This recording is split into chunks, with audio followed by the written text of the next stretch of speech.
अस्सलाम वालेकुम नाज़रीन। एहतसाब न्यूज़ जे सभिनी ॾिसंदड़नि खे भली कार। नाज़रीन, सकरण मां असगर अली लाखो जी रिपोर्ट ॾींदा हलूं त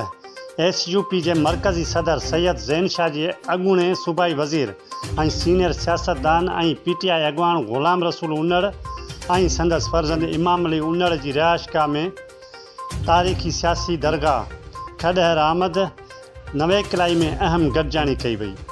सकरण जे सियासी मंज़रनामे ते गौर वीचार कयो वियो जॾहिं त गुज़िरियल बल्दियाती इलेक्शन में सकरण ऐं काज़िमन में SUP जी कामयाबी ते अॻूणे सूबाई वज़ीर ग़ुलाम रसूल उन्नड़ पारां सैयद ज़ैन शाह खे मुबारकूं ॾिनियूं वयूं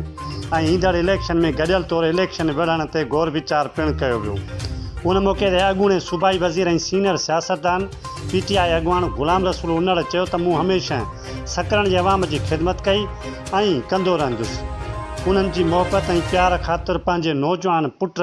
इमाम अली उन्नड़ खे सकरण वासियुनि लाइ वक़्फ़ु करे छॾियो अथमि,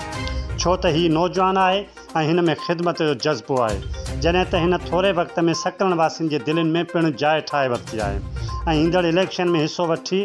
ऐं पोइ इंशाअल्लाह कामयाबु थी सकरण वासियुनि जो ख़ादिम बणिजी ख़िदमत कंदो। ॿिए पासे SUP जे मरकज़ी सदर सैयद ज़ैन शाह चयो त आउं सकरण दौलतपुर काज़िमन जे अवाम जो थोराइतो आहियां जिन मूं मथां एतमाद करे SUP जे नामज़द कयल उम्मीदवारनि खे कामयाबु करायो ऐं ईंदड़ इलेक्शन में इतिहादियुनि सां गॾियल तौरु इलेक्शन लड़ण जूं ॻाल्हियूं हलंदड़ आहिनि ऐं वक़्तु अचण ते बहितर फ़ैसिला कया वेंदा। वधीक ख़बरुनि अपडेट्स जे लाइ ॾिसंदा रहो एहतसाब न्यूज़।